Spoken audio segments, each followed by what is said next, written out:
salatu wassalaman ala asyrafil mursalin sayyidina wa maulana Muhammadin wa ala alihi wa sahbihi ajma'in, amma ba'du.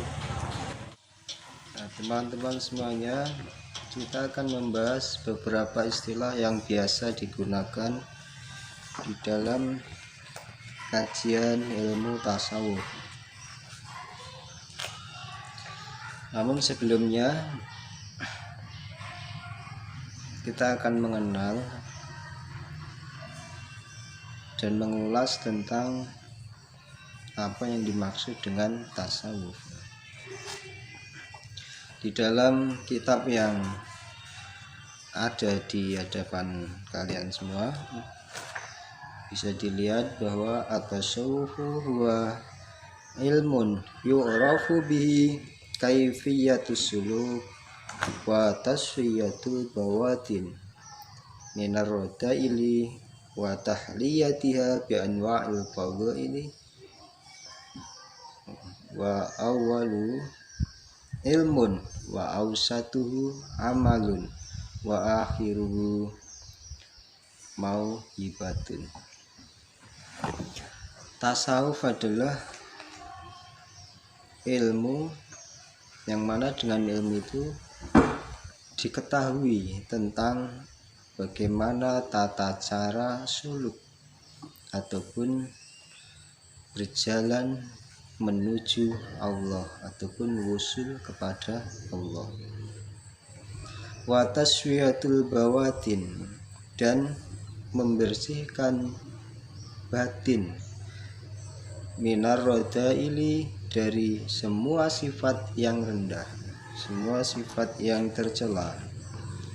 Wa tahliyatiha bi anwa'il fadhaili, dan menghiasinya dengan berbagai sifat yang mulia, sifat yang utama. Nah, itu yang dimaksud dengan ilmu tasawuf. Nah,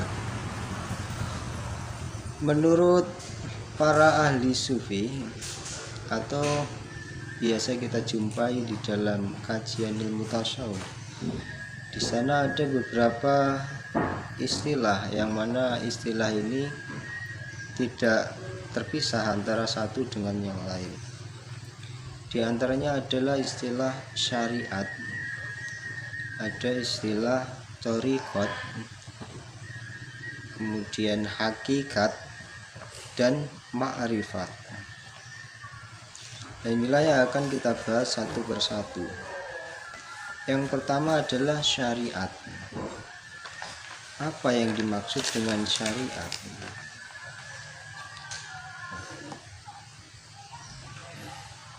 Asy-syari'atu huwa kullu ma syara'allahu azza wa jalla li'ibadihi 'alal ardi min ahkamin wa qawaidin wa nidhamin wa awamiri.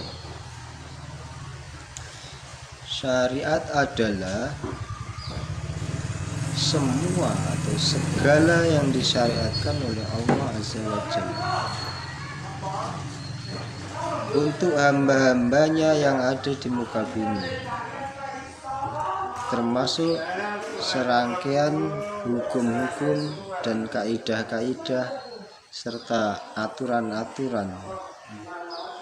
Jadi semua ketentuan ataupun aturan hidup yang disampaikan oleh agama itu adalah pengertian syariat secara umum.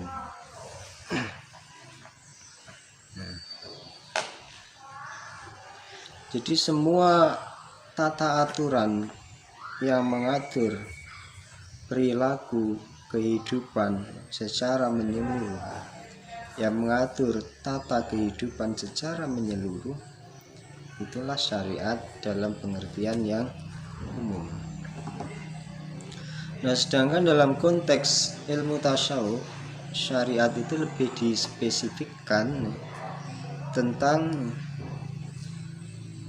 seperangkat aturan yang mengatur tentang ibadah dan juga muamalah secara lahiriah. Jadi ilmu kaifiyah dalam bahasa lainnya, ilmu tentang bagaimana tata cara kita berperilaku, bermuamalah, beribadah secara lahiriahnya itu diatur dalam syariat, ketentuan-ketentuan hukumnya. Nah, ini pengertian yang lebih spesifik. Kalau pengertiannya lebih umum ya semua tata aturan kehidupan secara menyeluruh yang ada dalam agama itu ya syariat. Tetapi secara spesifik menurut para ahli sufi, kalau kita tarik dalam konteks pembahasan sufi, syariat itu mengatur tentang tata perilaku lahiriah. Makanya syariat itu tujuannya adalah li islahil ajsad, untuk memperbaiki tata perilaku lahiriah, baik tata perilaku lahiriah dalam beribadah maupun tata perilaku lahiriah di dalam bermuamalah. Nah, teman-teman semuanya, ini istilah-istilah harus kita pahami. Yang kedua adalah thariqah atau tarikat. Secara bahasa, thariqun itu artinya jalan. Sedangkan menurut para sufi atau dalam konteks pembahasan sufi, thariqat itu adalah jalan yang mengantarkan seseorang untuk menjadi dekat dengan Allah dan juga menjadi orang yang bertakwa kepada Allah. Kemudian secara praktis, thariqat itu bisa diartikan sebagai kumpulan amalan-amalan lahir batin yang bertujuan untuk membawa seseorang itu menjadi bertakwa. Nah, ini dalam konteks pembahasan sufi. Jadi seperangkat kumpulan amaliyah lahir batin yang bertujuan untuk menjadikan pelakunya itu menjadi orang yang bertakwa, orang yang dekat dengan Allah, itulah thariqat. Nah, oleh karena itu dalam hal ini thariqah itu ada dua klasifikasinya. Ada thariqah wajib, ada thariqah yang sunnah. Kalau thariqah yang wajib itu adalah semua rangkaian amaliyah yang wajib, yang fardhu ain, yang itu sudah ditentukan di dalam agama kita sebagai amalan yang wajib dilakukan, termasuk pelaksanaan terhadap rukun Islam yang 5, yang maksud dan tujuannya adalah untuk membawa diri kita dekat dengan Allah dan menjadikan diri kita bertakwa kepada Allah. Itu thariqah yang wajib. Sedangkan thariqah yang sunnah itu adalah serangkaian amaliyah yang dilakukan oleh seseorang yang merupakan amaliyah sunnah, termasuk wirid, zikir, sholat, puasa, dan mujahadah. Yang maksud dan tujuannya juga sama, untuk menjadikan diri kita itu dekat dengan Allah dan tidak ada batas antara kita dengan Allah, atau istilahnya wusul kepada Allah. Jadi itu thariqah ya.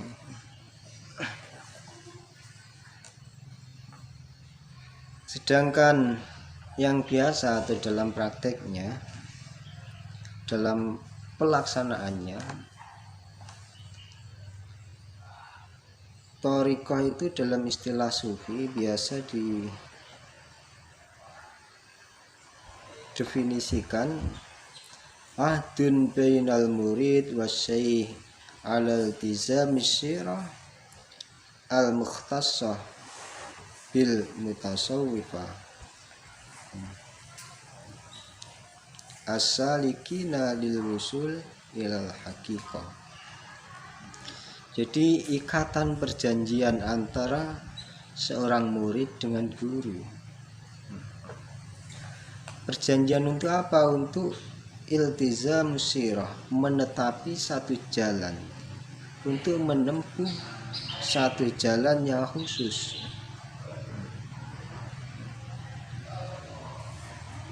Jadi satu jalan yang khusus yang di situ ada nilai-nilai ataupun ada pesan-pesan ajaran untuk membersihkan jiwa, membersihkan hati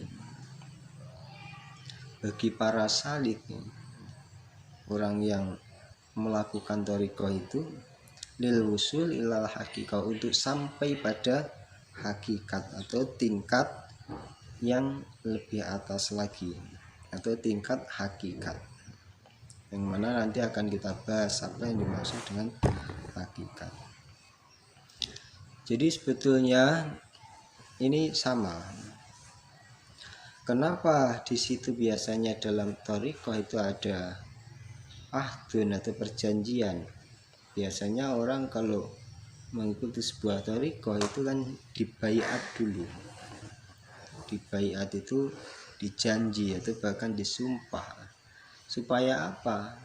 Supaya sungguh-sungguh olehnya mengamalkan, supaya istiqomah, supaya memperhatikan betul beberapa langkah dan usaha yang dibimbingkan oleh seorang syekh ataupun seorang mursyid ini.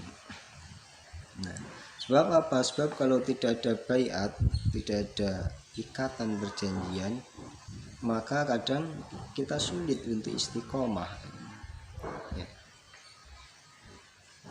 Nah, kita menjalankan kewajiban saja biasanya suka sembrono atau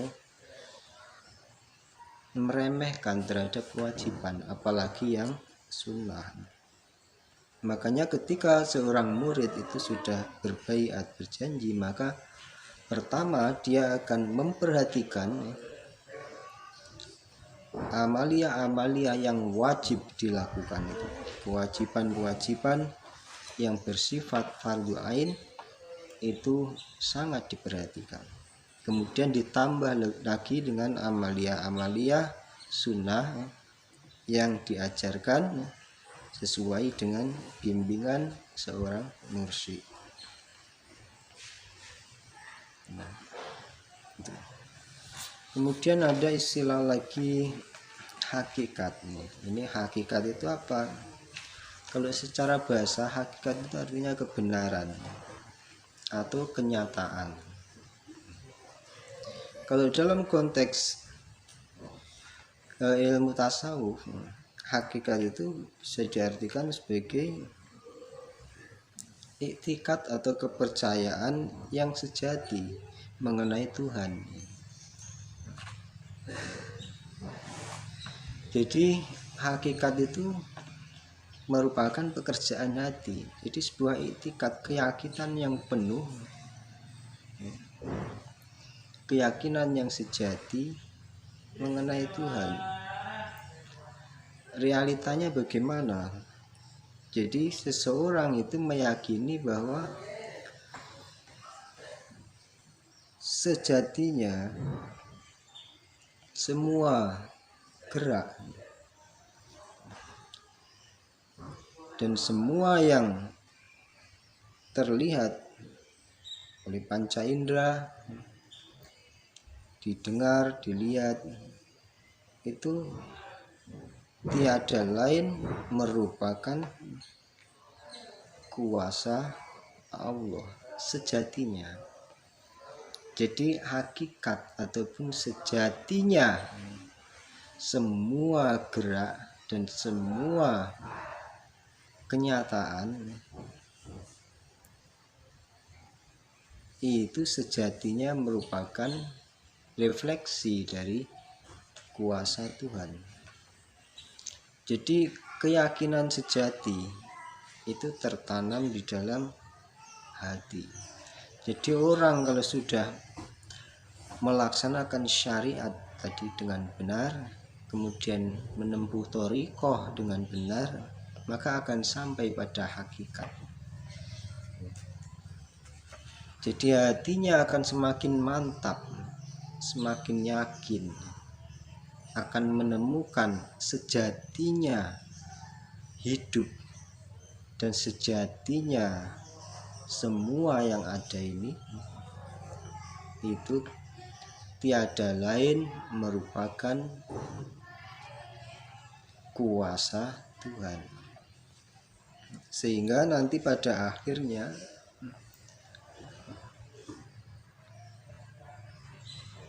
akan sampai pada ma'rifah. Ma'rifah itu adalah al-inkishaf, terbukanya hijab, di mana seorang hamba itu kenal dengan Allah dengan pengetahuan yang hakul yakin, dengan pengetahuan yang sebenar-benarnya.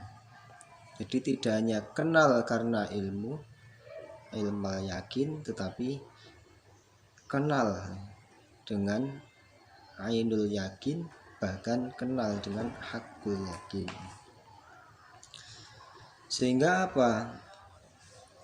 Sehingga hakikat yang menyampaikan seseorang kepada ma'rifat ini akan membukakan tabir penghalang antara seorang hamba itu dengan Tuhannya. Bahkan antara hamba dengan Tuhan itu tidak terpisahkan, dimanapun, kapanpun tidak terpisah. Ini kalau dalam tasawuf sunni hanya sampai pada ma'rifah atau mukasyafah. Sedangkan kalau dalam tasawuf falsafi di sana bahkan ada wihdatul wujud, ada fana.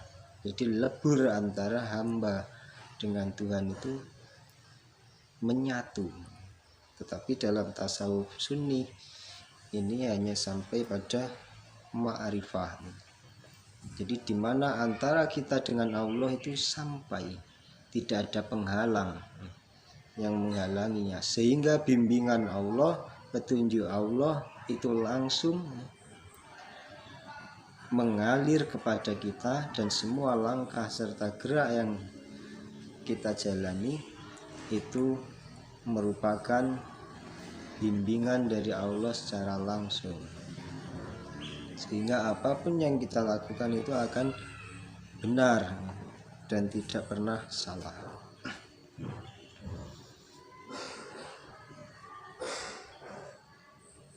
Jadi orang kalau sudah ma'rifah, bagaimana definisi Al-Ghazali, al-ittila ala asrari rububiyah, jadi terbukanya rahasia-rahasia ketuhanan.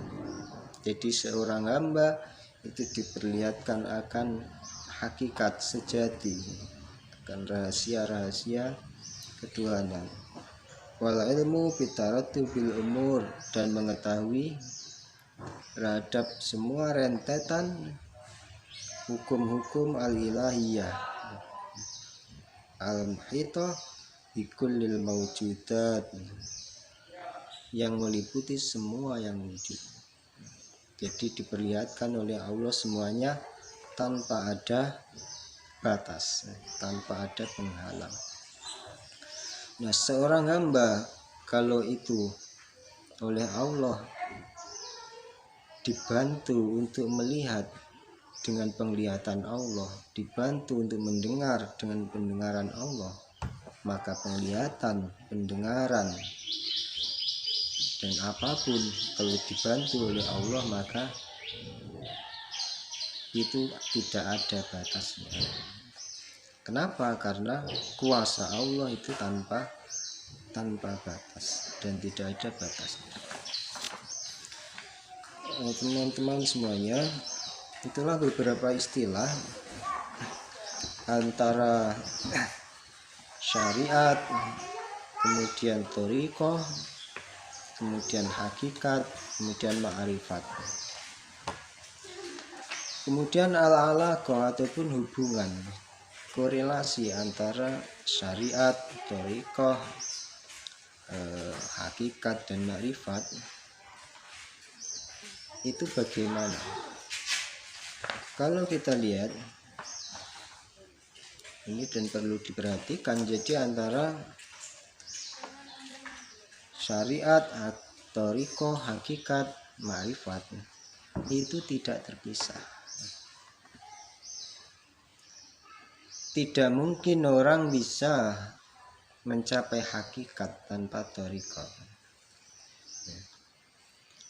Dan orang itu syariatnya tidak akan benar kalau dia tidak mau berthariqah. Susah. Nah, makanya syariat itu li islahil al-ajsad, perilaku lahiriah, ditata cara menjalani hidup dan tata cara beribadah, ubudiyah ataupun muamalah, itu syariatnya mengatur dalam tataran lahiriahnya